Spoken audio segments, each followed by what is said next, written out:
Hello students, welcome to our YouTube channel Tagore PG College iTutorial. Please subscribe this channel and press the bell icon for new updates. So student, here is our topic chromatic aberration. In last class we have studied about the aberration and type of aberration, which is chromatic aberration and monochromatic aberration. Chromatic aberration के बारे में हमने पढ़ा था कि हर एक colour के लिए जब हम किसी लेंस से रेज इंसिडेंट होती है तो हर एक कलर के लिए क्या होता है, उसका रिफ्लेक्टिव इंडेक्स क्या होता है, कम होता है, जिसके कारण क्या होता है वो अलग अलग एंगल पर डेविएट होती है। तो जो हमारी इमेज बननी होती है ऑब्जेक्ट की, वो किसी एक पॉइंट पर ना सिचुएट होकर वो क्या बनती है, अलग अलग पॉइंट पे बनती है। तो आज हम क्या पढ़ेंगे, आज हम पढ़ेंगे इनके डिस्क्रिप्शन के बारे में।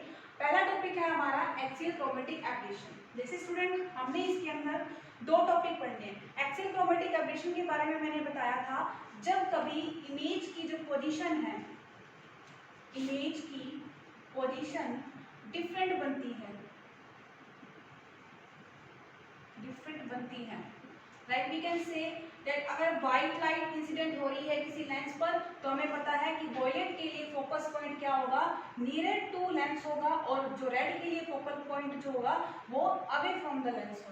तो हम इसको इस तरीके से लिख सकते हैं कि एक्सियल क्रोमेटिक एब्रेशन बराबर focal length of F R minus F B. ये क्या होता है, ए सी ए को रिप्रेजेंट करता है। इसके अंदर हम फर्स्ट टॉपिक पढ़ते हैं। माना कि ऑब्जेक्ट जो है वो कहाँ है, इन्फिनिटी पे है, object at infinity, object at infinity. तो देखो ये हमारा लेंस और ये प्रिंसिपल एक्सिस। अब इन्फिनिटी पे है तो लाइट कैसे आएगी, रेज जो है वो कैसे होंगी, पैरेलल टू प्रिंसिपल एक्सिस। जैसे ये क्या होगी, इंसिडेंट हुई, इस तरीके से इंसिडेंट हुई, तो ये जब इससे इंसिडेंट होके जाएगी तो ये 7 कलर के अंदर डिवाइड हो जाएगी। तो हम इसको इस तरीके से लिख सकते हैं कि एक लाइट इधर जा रही है तो दूसरी लाइट कैसे जाएगी, यहाँ पर जाएगी। एक लाइट इधर जा रही है तो हम दूसरी लाइट कहेंगे इधर जा रही है। इसी तरीके से ये हो जाएगा। तो देखो दो पॉइंट बनते हैं, ये पॉइंट है हमारा एफ बी के और ये पॉइंट है हमारा एफ आर। ये रेड कलर के लिए हुआ और ये वॉयलेट कलर के लिए। तो जैसे हमने क्या किया, जब इसको हमने देखा तो ऑब्जेक्ट इन्फिनिटी पे हमारे लिए फोकल पॉइंट ये बना और एफ आर ये बना। तो हम डेफिनेशन कैसे बना सकते हैं, डेफिनेशन बना सकते हैं F R minus F B. तो हम इसके लिए बात करते हैं कि मीन, एक फॉर्मूला ड्राइव करते हैं हम, mean focal length of thin lens. Thin lens के लिए हमने एक मीन फोकल लेंथ पढ़ी हुई है, 1/में एफ बराबर म्यू माइनस 1। म्यू होता है हमारा रिफ्लेक्टिव इंडेक्स, जो कि इस लेंस का क्या है, रिफ्लेक्टिव इंडेक्स है। 1/में R1 माइनस 1/में R। ठीक है स्टूडेंट, ये हमारा होता है जनरल फॉर्मूला। इसके बाद हम बात करते हैं फोकल पॉइंट। हम बात करते हैं वो वॉयलेट कलर के लिए। तो वॉयलेट कलर के लिए अगर हम बात करें तो वॉयलेट कलर के लिए हमारा फॉर्मूला क्या बन जाएगा, वॉयलेट कलर के लिए हमारा फॉर्मूला बनेगा 1/FB बराबर mu minus 1/R1 minus 1/R। और इस तरीके से रेड कलर के लिए लिखेंगे तो हमारे पास आ जाएगा एफ आर बराबर म्यू, यहाँ आ जाएगा म्यू बी, ये म्यू आर माइनस 1/में R1 माइनस 1/में R। ये हमारी फर्स्ट इक्वेशन, ये हमारी second equation. Similarly for yellow colour, because we know that yellow colour जो है वो हमारा क्या रहता है, मिड में रहता है विथ के। तो इसी तरीके से येलो कलर के लिए निकालेंगे तो म्यू वाई माइनस 1/में R1 माइनस 1/में R। तो ये स्टूडेंट हमारी 3 इक्वेशन बनती है इस जर्नल इक्वेशन से। अब हम क्या करते हैं, अब हम एक फॉर्मूला बनाएंगे। क्या करेंगे, by equation first and second, 1/में एफ बी माइनस 1/में एफ आर। तो ये देखो कैसे बनेगा, mu B minus 1 minus mu R plus 1, यहाँ आ जाएगा 1/में R1 प्लस माइनस 1/में R2 होगा। इसी तरीके से हम क्या करेंगे, इसको लिखेंगे F B F R minus F B upon में एफ बी एफ आर बराबर ये हो जाएगा हमारा mu B minus mu R 1 upon में R1 माइनस 1 अपॉन में R2। हमें क्या करना है, इक्वेशन थर्ड से 1 upon R1 minus 1 upon R2 की इक्वेशन क्या फॉर्मूला निकालना है। तो हम ऐसे लिखेंगे by equation third. By equation third से क्या होगा, और हमें ये करना है कि FB माइनस F1 FR जो है इसको हमने मान लेना है F के। तो ये इक्वेशन जो है यहाँ पर पुट आउट करो तो ये बन जाएगा कितना, ये आ जाएगा FR माइनस FB अपॉन में F स्केयर बराबर mu V minus mu R। तो देखो 1 अपॉन में R1 माइनस 1 अपॉन में R2 लिखते हो, तो 1 upon R1 minus 1 upon R2 लिखते हो तो हमारे पास वैल्यू कितनी आएगी, ये आएगी 1 upon FY mu Y minus 1। तो हमारे पास एक फॉर्मूला बन जाता है। अब क्या करना है, हमने क्या करना है, mu V minus mu R upon में म्यू Y माइनस 1, इसको हमने मान लेना है W। ये बताता है डिस्पर्सिव पावर को, dispersive power of lens. Dispersive power of lens का मतलब ये है कि वो उस लेंस पर पड़ने वाली जो इंसिडेंट लाइट है उसको कितना डिस्पर्स करता है। तो हमारे पास जर्नल एक स्टैंडर्ड फॉर्मूला बन जाएगा हमारे पास FR माइनस FB अपॉन में F स्केयर बराबर हमारे पास आ जाएगा W अपॉन में FY। और ये हमने किसके रिस्पेक्ट में निकाला है, येलो कलर के रिस्पेक्ट में निकाला है। तो अगर हम ये माने कि FY की जगह अगर हम कोई फोकल पॉइंट लेते हैं तो हम इस फॉर्मूले को और भी मॉडिफाई कर सकते हैं। जैसे हमारा एक जनरल फॉर्मूला, इसको हम क्या रख सकते हैं, FR माइनस FB अपॉन में F स्केयर बराबर W अपॉन में F। एक F से एक F कटा तो हमारे पास फॉर्मूला आ जाएगा FR माइनस FB बराबर WF। तो हमारे पास एक स्टैंडर्ड फॉर्मूला आ गया कि अगर हमें फोकल पॉइंट निकालना है, ये हमें वैल्यू निकालनी है एक्सियल क्रोमेटिक एब्रेशन की भी, हम जो ऑब्जेक्ट इंफिनिटी पे है तो उसका एक्सियल क्रोमेटिक एब्रेशन कितना आया, तो हम इसको इस तरीके से निकाल सकते हैं कि उसका जो मीन फोकल लेंथ है अगर हम उसको डिस्पर्सिव पावर से मल्टीप्लाई कर देंगे तो हमारे पास ये वैल्यू आ जाएगी। तो स्टूडेंट ये था हमारा ऑब्जेक्ट एट इंफिनिटी। अब इसके अंदर सेकेंड केस के अंदर हम पढ़ते हैं, अगर ऑब्जेक्ट क्या हो, फाइनाइट डिस्टेंस पर हो, तब हम इस फॉर्मूले को कैसे यूज करेंगे।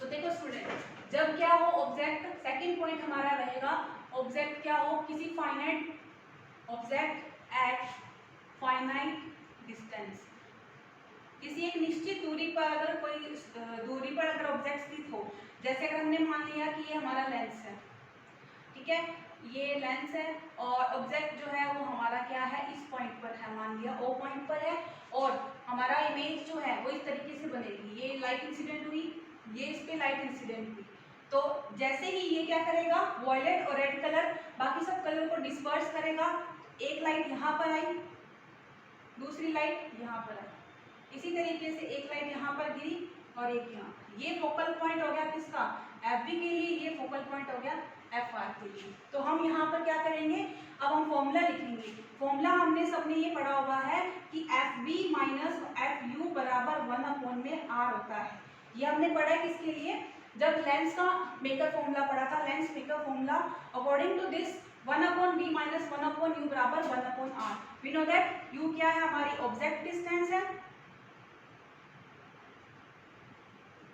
और V क्या है, हमारी इमेज डिस्टेंस है।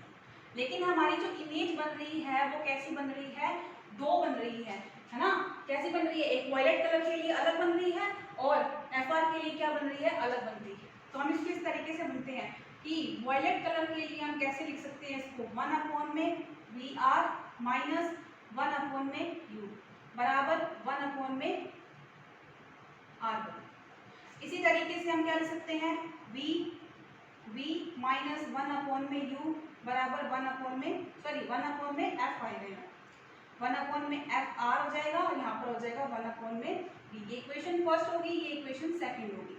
तो आप देखो इस दोनों इक्वेशन से हम क्या करेंगे, एक दूसरे को माइनस करेंगे तो हमारे पास इक्वेशन बनेगी 1 अपॉन में V माइनस 1 अपॉन में R। तो देखो ये तो कट जाएगा, बचेगा क्या हमारे पास बचेगा 1 अपॉन में FB माइनस 1 अपॉन में FR।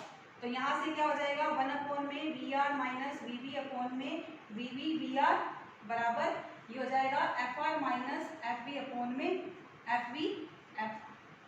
ठीक है, तो हमारे पास क्या बन जाएगा V R minus V B, ये हमारी डिस्टेंस है, ये हमारी इमेज की डिस्टेंस है ए एस से, तो ये हमारी किसके बराबर हो जाएगा, इसको हम बी स्क्वायर लिख सकते हैं, इसको हम इस तरीके से लिख सकते हैं F R minus F B बराबर इसको हम लिख सकते हैं एफ स्क्वायर। तो ये हमारा जर्नल या फॉर्मूला आ जाएगा, जनरल फॉर्मूला आएगा। इसको और मॉडिफाई करके लिखना है तो हमने पिछली बार क्या लिखा था, B R minus F B बराबर हमने लिखा था डब्ल्यू एफ। तो यहाँ पर आप क्या कर सकते हो, अपना डिस्पर्सिव पावर डब्ल्यू एफ रख के ऊपर नीचे डिवाइड कर दोगे तो देखो एक फॉर्मूला हमारे पास और जनरेट हो जाएगा। तो हम इसको इस तरीके से भी लिख सकते हैं कि V R minus V B upon में वी स्क्वायर। हमारे पास जनरल फॉर्मूला था वी आर, ये हमारे पास था, हमने फॉर्मूला निकाला डब्ल्यू एफ अपॉन में एफ स्क्वायर। तो एक एफ से एक एफ किया तो डब्ल्यू अपॉन में एफ आ गया, इसको हम ऐसे लिख सकते हैं V square V R minus V B बराबर डब्ल्यू अपॉन में एफ वी स्क्वायर। तो ये हमारी फॉर्मूला, ये क्या हुआ, ये भी हमें किसको बताता है, ए एस ए को ही बताता है, एक्सियल क्रोमेटिक एब्रेशन को। क्योंकि ये क्या है, वी आर हमारी डिस्टेंस ये है, वी ये है और वी आर डिस्टेंस कौन सी है, ये है। तो ये भी हमें किसको बताता है, क्रोमेटिक एब्रेशन को ही बताता है। लेकिन हमारा ऑब्जेक्ट कहाँ पर है, एक फाइनाइट डिस्टेंस पर। इसके बाद स्टूडेंट हमने पढ़ना है lateral combination, lateral chromatic aberration. Lateral chromatic aberration का मतलब ये होता है कि अगर कोई भी ऑब्जेक्ट फाइनाइट डिस्टेंस पर हो या इनफाइनाइट डिस्टेंस पर हो, ठीक है, मान लिया अगर हमने कोई दूसरा कोई हम लेते हैं फाइनाइट डिस्टेंस पर है, फाइनाइट डिस्टेंस पर होगा तो देखो स्टूडेंट मानो कि अगर यहाँ पर ऑब्जेक्ट है और उसकी कोई हाइट h1 है और उस h1 हाइट के अकॉर्डिंग जब वो लाइट रे इस लेंस पर पड़ती है तो ऑब्जेक्ट दो बनेंगे, जो फॉर्मेशन होगी, इमेज फॉर्मेशन होगी वो दो तरीके से बनेगी, लेकिन उनके अंदर क्या होगा, हाइट का डिफरेंस आएगा। तो हमें यहाँ पर क्या पढ़ना है, हमें पढ़ना है यहाँ पर कि जब इमेज की हाइट क्या होती है, अलग अलग मिलती है, हमें इमेज की हाइट क्या होती है, डिफरेंट डिफरेंट होती है। और डिफरेंट डिफरेंट क्यों होती है, बिकॉज व्हाइट रे जो है वो क्या होती है, डिवाइड होती है कलर्स के अंदर, और हर एक कलर के लिए रिफ्रैक्टिव इंडेक्स भी क्या होता है, डिफरेंट डिफरेंट होता है। इसके कारण क्या होता है कि वो अलग अलग पोजीशन पर क्या होती है, अलग अलग हाइट पर क्या होती है, इंसिडेंट होती है, या फिर जो इमेज मिलती है वो हमें अलग अलग हाइट की मिलती है। तो माना हम इसका ये बना सकते हैं कि हमने मैग्निफिकेशन पढ़ा है, मैग्निफिकेशन का एक फॉर्मूला होता है, एक लिखते हैं माइनस वी अपॉन में यू, या फिर हम ये लिखते हैं h2 अपॉन में h1। ये h2 अपॉन में h1 क्या शो करता है, हाइट ऑफ इमेज अपॉन में हाइट ऑफ ऑब्जेक्ट। तो ये हमने पढ़ा है मैग्निफिकेशन की, ऑब्जेक्ट की जो इमेज बनती है वो उससे कितनी ज़्यादा मैग्नीफाई है, ठीक है। तो ये हमारा किस कौन बताता है, ये रेशो बताता है h2 अपॉन में h1, जो कि किसको बताएगा, लेटरल कॉम्बिनेशन। अगर इफ यू नो दैट कि अगर वॉयलेट कलर पर हम माने या इस फोकल पॉइंट बी पर हमने माना कि उसकी हाइट हमें h1 प्राप्त हो रही है ना, we are getting h1 height of image and then we are getting h2 height at fr। देन अगर हम इसको लिखना चाहे कि लेटरल क्रोमेटिक एब्रेशन डेफिनेशन लिखना चाहे तो हम इसको लिखेंगे h2 माइनस h1। मतलब ये हाइट जो है हमें मिल रही है, ये हाइट का डिफरेंस जो हमें मिल रहा है वो किसको बताता है, लेटरल क्रोमेटिक एब्रेशन को बताता है। तो स्टूडेंट ये जो था ये हमारे दोनों टाइप थे जो मैंने आपको बस समझाए। अब हमने क्या पढ़ना है कि ये जो हमने इसके अंदर जो शॉर्टकमिंग्स पढ़ी है, इन शॉर्टकमिंग्स को हम किस तरीके से दूर कर सकते हैं, क्योंकि स्टूडेंट लेंस का काम क्या होता है, इमेज बनाना, और हमारे बहुत सारे ऑप्टिकल इंस्ट्रूमेंट के अंदर ये सारे लेंसेज वगैरह यूज होते हैं, ठीक है। ये जो भी लेंस हम कैमरा देखते हैं, हम अलग अलग तरह का कैमरा देखते हैं, माइक्रोस्कोप देखते हैं, टेलीस्कोप देखते हैं, तो इसके अंदर हमें क्या मिलता है, हमें कैम दिखते हैं सारे। तो इन कैमरा के अंदर क्या होते हैं, अलग अलग लेंसेज होती हैं, और हम जब हम उस इमेज को देखते हैं तो हमारी इमेज जो बनती है DSLR कैमरा के अंदर क्या होती है, जब हमें इमेज मिलती है तो एकदम ब्लर नहीं होती है। अगर वो ब्लर बनती है इसका मतलब क्या है कि वो उस इमेज को अच्छे से नहीं बना पा रहा, मतलब ब्लर बन रही है या उसकी पोजीशन सही नहीं है। तो हमें तो क्या करना है, हमें इस एब्रेशन को या फिर इस शॉर्टकमिंग्स को क्या करना है, दूर करना है। और जब हम क्रोमेटिक एब्रेशन के अंदर से ASA और LSA इन दोनों एब्रेशन को, सॉरी ACA और LCA एब्रेशन को अगर हम रिमूव कर देते हैं या क्या कर देते हैं, बिल्कुल कम कर देते हैं, बिल्कुल लिटिल जो है बिल्कुल कम कर देते हैं, तो उस कंडीशन में क्या होता है, जो हमें एब्रेशन मिलता है उसको हम बोलते हैं एकैरोमेटिक क्रोमेटिज्म। एक्रोमेटिज्म का मतलब ये होता है कि जो हमने क्रोमेटिक एब्रेशन उसके अंदर पढ़े, लेंसेज के अंदर हमने दो तरीके से समझाया उसको, उसके पार्ट्स भी हमने पढ़े, उसको हम कैसे रिमूव कर सकते हैं। अब जैसे हम अक्रोमेटिज्म के अंदर भी हमने क्या करना है, फर्स्ट पार्ट पढ़ना है। इसके अंदर क्या होगा, इसके अंदर दो केस पढ़ने हैं। इसके अंदर ये होगा कि जो थिन लेंसेज हम ले रहे हैं, thin lenses are placed nearer to each other, मतलब बहुत ज्यादा पास में रखे हैं आपने, कोई भी थिन लेंसेज लिए हैं और हमें क्या करना है, उससे हमें मतलब इमेज जो हमें करनी है, प्राप्त करनी है, वो बहुत ज्यादा कैसी होनी चाहिए, एकदम साफ और क्लियर होनी चाहिए। तो उसके लिए हमने क्या किया, दो लेंसेज को पास पास रखा। जब हम दो लेंसेज को पास पास रखते हैं तो उस कंडीशन के अंदर हमें ऐसी क्या कंडीशन निकालनी होती है जिसके कारण क्या होता है कि इमेज जो है हमें बिल्कुल साफ दिखाई दे। तो इमेज साफ दिखाई देने के लिए हमें क्या करना है, हमने एक डेफिनेशन पढ़ी हुई है, डेफिनेशन पढ़ी है कि 1 में f बराबर 1 में म्यू माइनस 1, 1 में r1 माइनस r2। ठीक है, ये हमने फॉर्मूला पढ़ा है जनरली। अगर हम ये कहें कि इमेज के अंदर डिफरेंस आता है तो फोकल पॉइंट में क्या हो रहा है, चेंज हो रहा है, तो हमने लिख दिया कि change in focal point, change in focal point या फोकल लेंथ कितनी चेंज आ रहे हैं, हमने मान लिया डीएफ में, और डीएफ में चेंज आ रहा है तो इसका मतलब क्या हो गया, रिफ्रैक्टिव इंडेक्स में भी चेंज आ रहा है, तो हम इसको लिख सकते हैं चेंज इन रिफ्रैक्टिव इंडेक्स। ठीक है, तो हम ऐसे लिख सकते हैं कि फर्स्ट इक्वेशन हमारी ये है, तो हमने क्या कर दिया, इक्वेशन डिफरेंशिएट कर दो इसको, फर्स्ट इक्वेशन को, तो we can say the differentiating equation first दिया जाएगा माइनस डी एफ अपॉन में एफ स्क्वायर बराबर डी न्यू 1 में r1 माइनस 1 में r2, ये हमारी हो जाएगी सेकेंड इक्वेशन। हमने क्या करना है, 1/r1 माइनस 1/r2 से फर्स्ट इक्वेशन से इसमें पुट आउट करनी है वैल्यू, तो माइनस डी एफ अपॉन में एफ स्क्वायर बराबर ये हो जाएगा डी न्यू, तो 1 में r1 इधर आ जाएगा एफ न्यू माइनस 1, तो हमारा ये डी न्यू और न्यू माइनस 1 ये चीज क्या बताती है, ये बताती है डब्ल्यू को, जो हमारा क्या है, डिस्पर्सिव पावर है, डिस्पर्सिव पावर।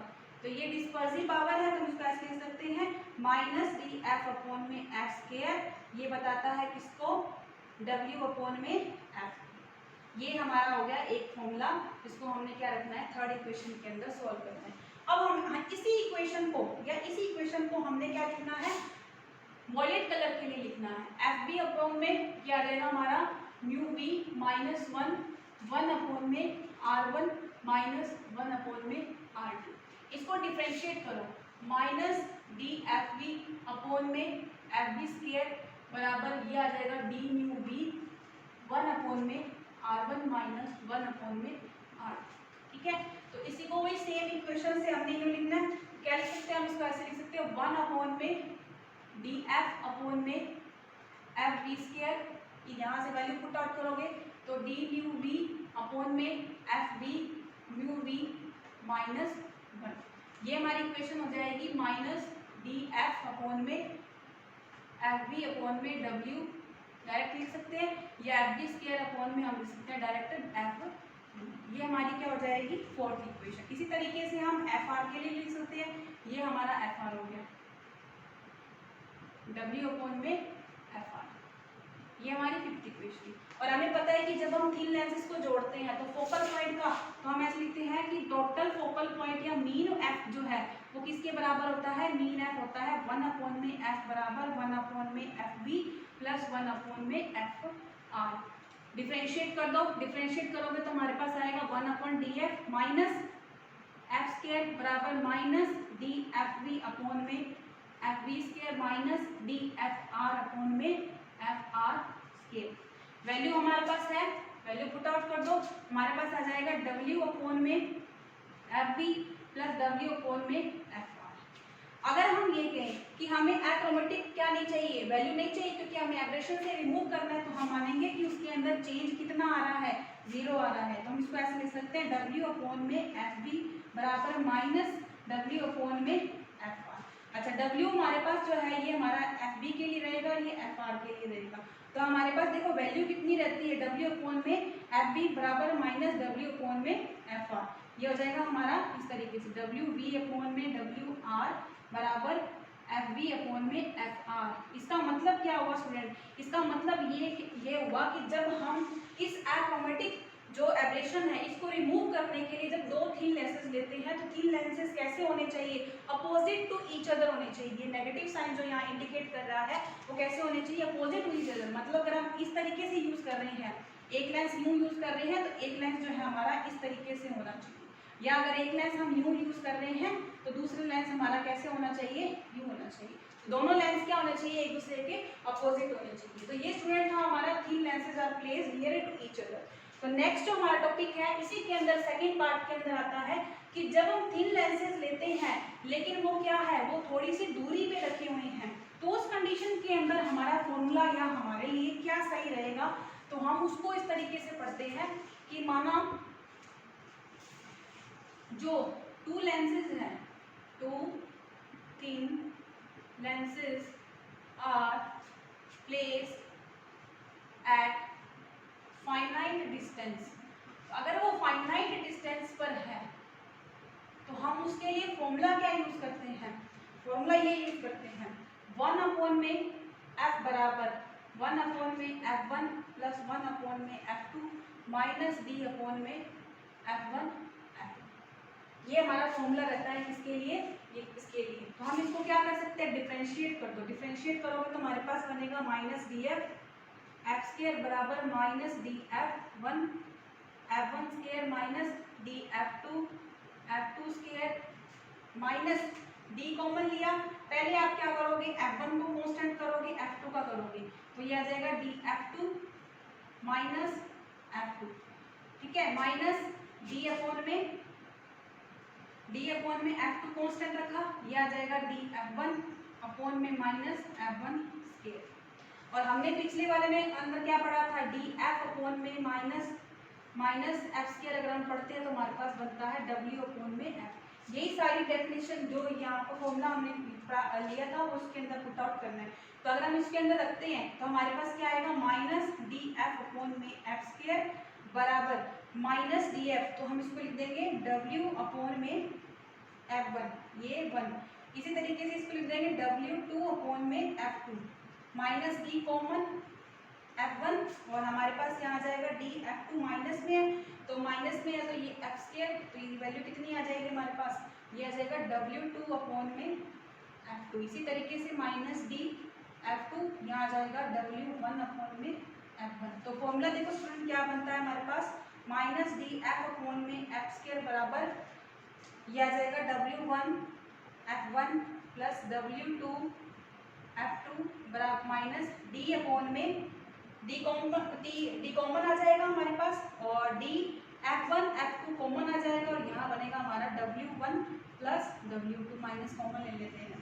तो हमारे पास क्या बन गया, अब हमने क्या करना है, एक्रोमेटिज्म को दूर करना है। तो जो चेंज आएगा फोकल लेंथ के अंदर वो कैसा होना चाहिए, 0 होना चाहिए। अगर हमें क्या करना है, एब्रेशन को दूर करना है, तो हम ऐसे लिख सकते हैं कि डी एफ बराबर 0, देन हमारे पास ये रह जाएगा W1 F1 plus W2 F2 बराबर D W1 plus W2 upon में क्या आ जाएगा, F1 F2 आ जाएगा, F1 F2 आ जाएगा। अब इसको सॉल्व कर लेते हैं। सॉल्व करेंगे तो हमारे पास क्या बच जाएगा, अगर इसको हम इस तरीके से सॉल्व करते हैं W1 F2 plus W2 F1 upon में आ जाएगा F1 F2, और इधर आ जाएगा अपना D W1 plus W2 upon में F1 F2। इन दोनों को क्या कर दिया, कैंसिल आउट कर दिया, तो ये आ जाएगा W1 F2 plus W2 F1 बराबर आ जाएगा डी, ये आ जाएगा W1 प्लस W2। अगर हम ये माने कि W1 बराबर W2 है, मतलब दोनों की जो डिस्पर्सिव मीडियम जो है वो सेम है, उस कंडीशन के अंदर हम क्या लिख सकते हैं, ये लिख सकते हैं कि कि ये हमारा क्या हो जाएगा W1, ये W1, ये W1, तो दोनों क्या हो जाएंगे, कट आउट हो जाएंगे, हमारे पास बच जाएगा F1 प्लस F2 कोण में 2। तो ये हमारी डिस्टेंस हो जाएगी उन दोनों के बीच की। ठीक है, तो ये हमारा अक्रोमेटिक मेटेरियल जो था कि एब्रेशन को रिमूव करने के लिए हम क्या कंडीशंस लगा सकते हैं। जब हम क्रोमेटिक एब्रेशन पढ़ते हैं या वर्णिक विपतन पढ़ते हैं तो हमें दो तरह की ये चीज़ें याद रखनी है कि जब थिन लेंसेज क्या हो, पास पास हो, और जब दो थिन लेंसेज क्या हो, फाइनाइट डिस्टेंस पर हम, तो हम उसको कैसे दूर कर सकते हैं। तो स्टूडेंट आज के लिए सिर्फ इतना ही।